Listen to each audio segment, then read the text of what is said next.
अरे वो रहे ऋषि कुमारों।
अद्भुत अद्भुत क्षमता है इन बालकों में, और वो भी ऋषि कुमार।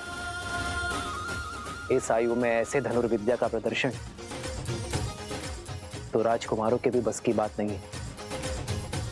इनकी प्रतिभा अतुल्य है महाराज।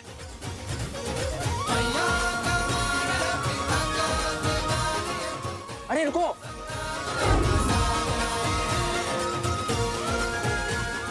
रोको। सैनिक भी इन्हें खोज नहीं पाए हैं महाराज। ये दोनों बालक असाधारण प्रतीत हो रहे हैं। आपने तो इनका पराक्रम निकट से देखा है, किंतु अब मुझे उन्हें प्रतियोगिता के अंतिम चरण को जीतते हुए निकट से देखने की इच्छा हो रही है। मैं स्वयं उन्हें खोजने की इच्छा रखता हूं। अवश्य, मैं भी आपके साथ चलता हूं। आपका यूं अतिथियों को छोड़कर जाना उचित नहीं होगा। आप यही रहिए। मेरे स्थान पर मेरा हनुमान उपस्थित रहेगा। जैसे प्रभु की इच्छा।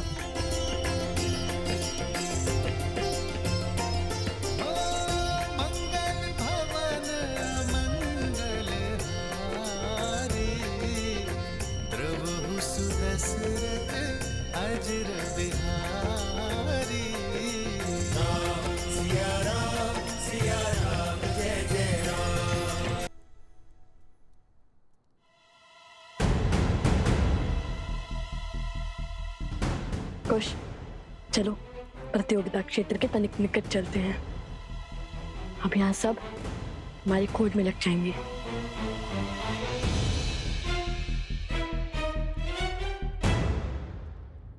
अद्भुत धनुर्विद्या का प्रमाण देते हुए हमारे गुप्त प्रतियोगी ने दूसरा चरण जीत लिया है, और इसी के साथ हम आ पहुंचे हैं स्पर्धा के आखिरी चरण में। अब देखना यह है कि इस अंतिम चरण में वो हमारे समक्ष आते हैं या नहीं। तो ध्यान से सुनो, इस चरण में महाराज जनक का अश्व,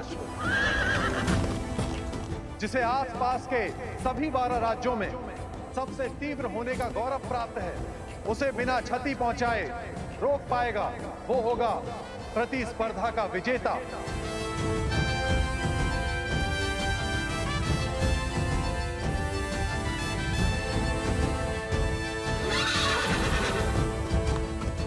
ये तो सच में असंभव है। भैया, अश्व के आसपास बाणों का घेरा बनाने से कोई लाभ ही नहीं होगा। वो एक छलांग में उसे पार कर लेगा। यहाँ से तो सब असंभव लगता है। अश्व भी दिखाई नहीं दे रहा है, और प्रतियोगिता क्षेत्र तो उस और है ना। चलो उस वृक्ष पर चढ़ के देखते हैं, कदाचित कोई मार्ग दिखे।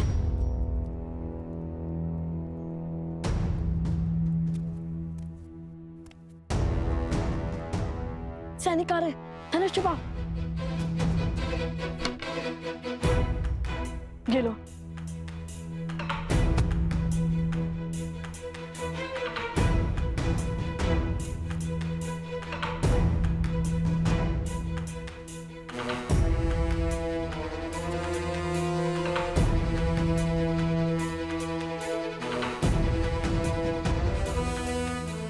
ये तो अयोध्या के सैनिक हैं। इतने सैनिक मिलकर उन 2 बालकों को नहीं खोज पा रहे हैं। शीघ्र ही हमें उन दोनों को महाराज के समक्ष ससम्मान प्रस्तुत करना होगा। लगता है पूरी मिथिला और अयोध्या मिलकर हमें खोजने में जुट गई है। वो देखो, मिथिला के सैनिक जिन्हें हमने माटी में स्नान करवाया था।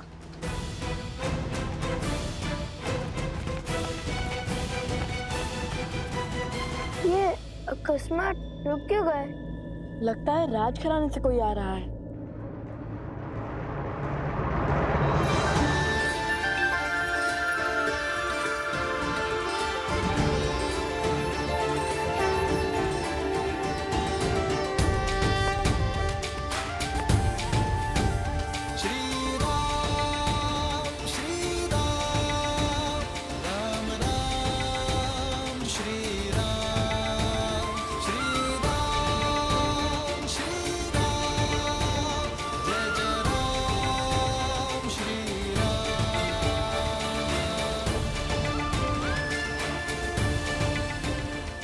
अंततः भक्त को भगवान के दर्शन मिल ही गए।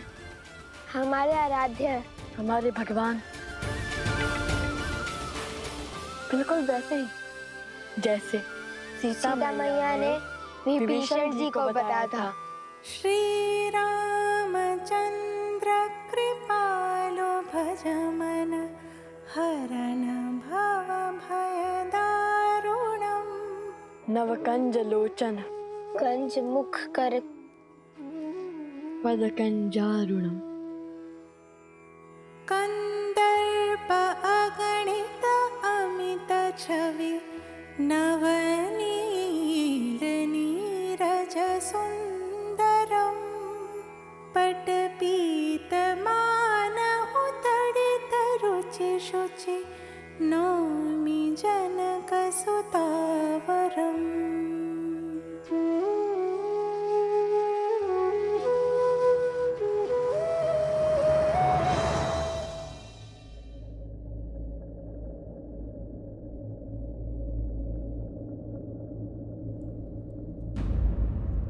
कुश,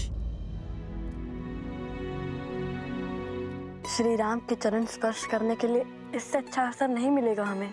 चरण स्पर्श करे या स्पर्धा? कुमारों,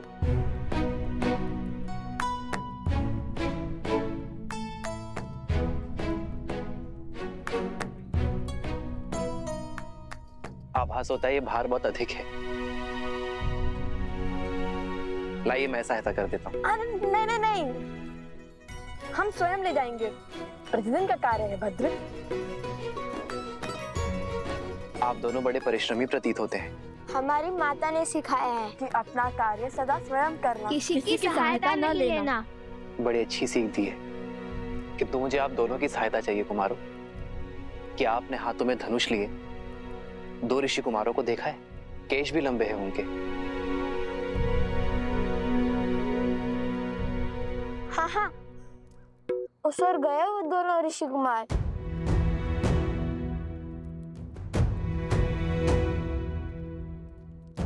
धन्यवाद।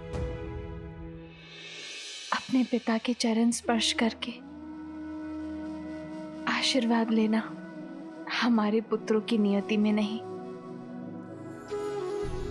किंतु ये पुष्प वो दोनों ही लेकर आए हैं आर्य। इसमें उनका स्पर्श है, स्वीकार कीजिए।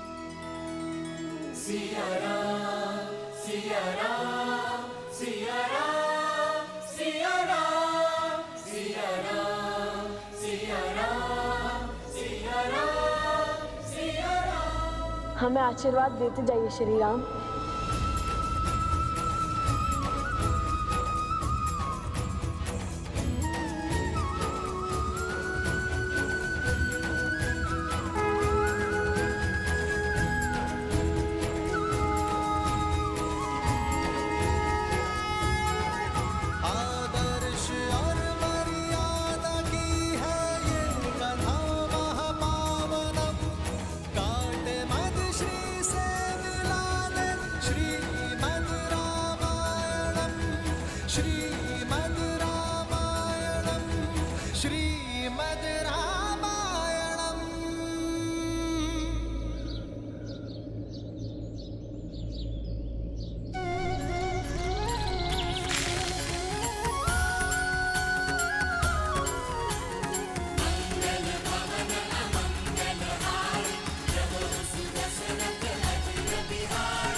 प्रसन्न रहो।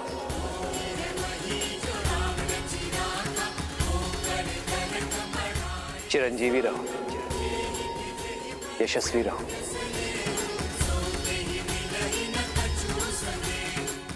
ये कैसा अद्भुत आभास है।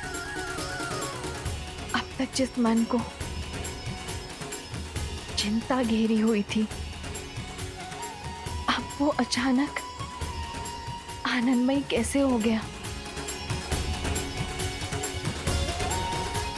कैसा शुभ संकेत है ये।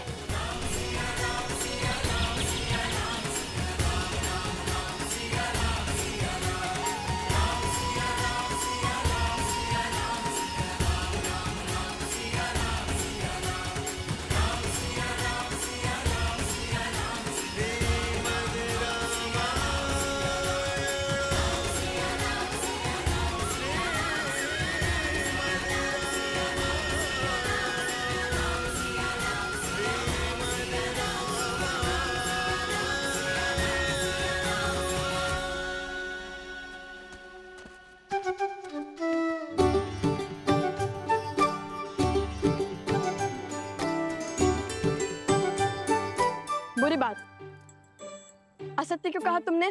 हम तो यही हैं। सत्य और मैंने तो केवल इतना ही कहा था कि वो दो ऋषि कुमार उस ओर से आए थे और हम भी तो उसी ओर से आए, तो हम भी थे ना उसी ओर से। सत्य को तर्क में मत उलझाओ खुश। श्री राम से असत्य कहा है तुमने। प्रतियोगिता जीतने के बाद जब हम प्रभु श्री राम से मिलेंगे तो हमें उनसे क्षमा मांगनी होगी, समझे तुम? समझ गया भ्राता श्री। अब चलिए, वहाँ कोई सैनिक नहीं है। चलो।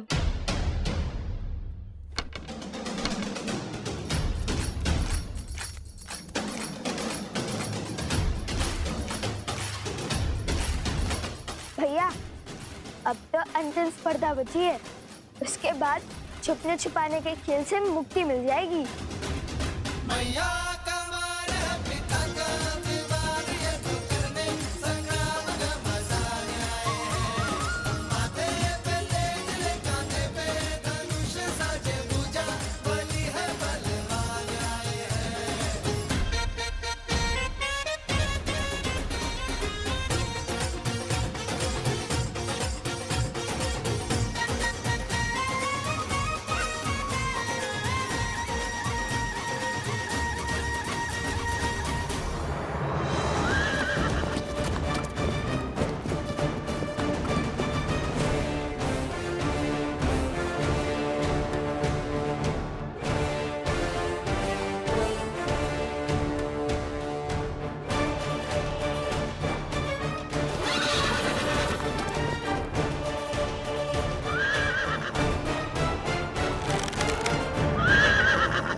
अश्व को क्षति नहीं पहुंचनी चाहिए। जानता हूं, मैं तो केवल इसे भयभीत कर रहा था।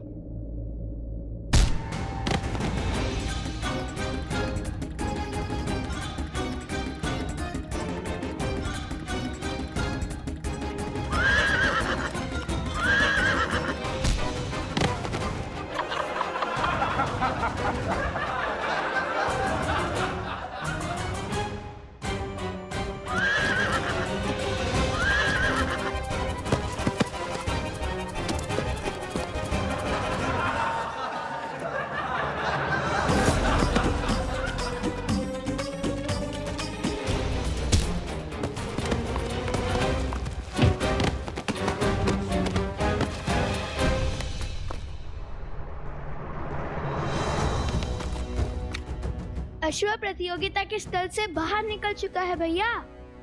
हमें उसे इसी नगर में रोकना होगा, अन्यथा न जाने कौन कौन से राज्य घुमा देगा ये हमें।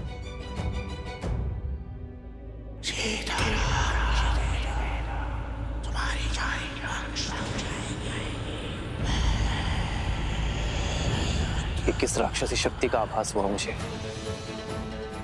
आर्य सुमंत, जी महाराज। आप सैनिकों को लेकर उस ओर जाइए, मैं यहां देखता हूं। जी महाराज। भैया मुझसे लक्ष्य तो भेज दिया, किंतु इस अश्व को कैसे रोकेंगे?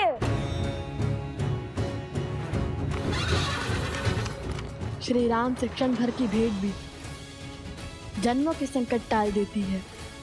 तुम देखना, उनके दर्शन का लाभ अवश्य मिलेगा हमें। किंतु उन्होंने तो कभी कोई अश्व नहीं रोका था। रोका था क्या?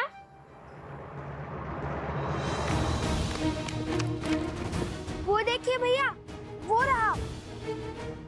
कुछ सोचिए भैया, कैसे रोके इस अश्व को? यदि हमें मार्ग नहीं दिख रहा तो हम उसके मार्ग का अवरोध बन जाएंगे। सज्जो कुछ फिर विचार कर लीजिए भैया, मुझे तो ये बड़ा क्रोधित लग रहा है।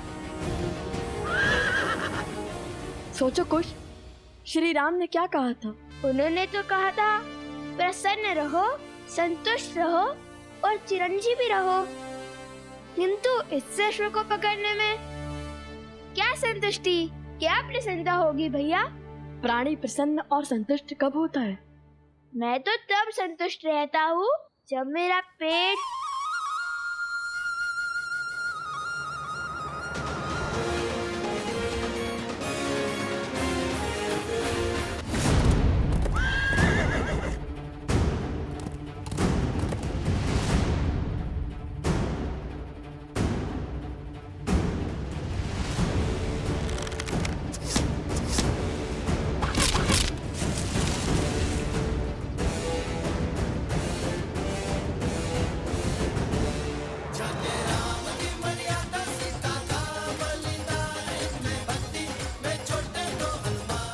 प्राणी तब संतुष्ट होता है जब उसका पेट भरता है।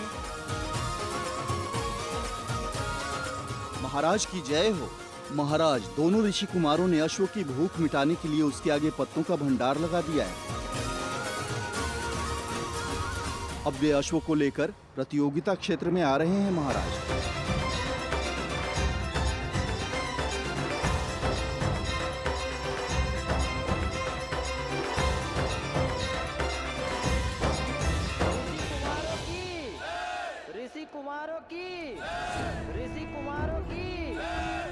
लगता है तुम्हारे मित्र स्पर्धा जीत गए हैं। समय आ गया है जब उस प्रतियोगिता क्षेत्र में उन्हें पुरस्कार मिल रहा होगा।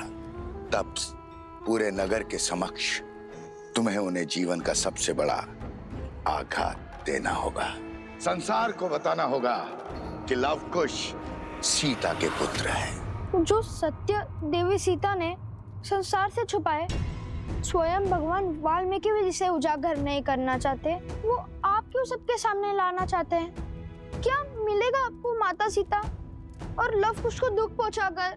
जिज्ञासा, ये सत्य जब सामने आएगा तो संसार में विविध प्रकार के विचारों का जन्म होगा। कोई राम से इसलिए घृणा करेगा क्योंकि उसने अपनी गर्भवती पत्नी का त्याग किया। कोई सीता पर संदेह करेगा।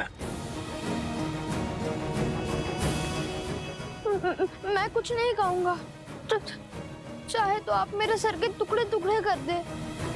लगता है मुझे अपनी मायावी शक्तियों से ही तुमसे अपनी बात मनवानी पड़ेगी।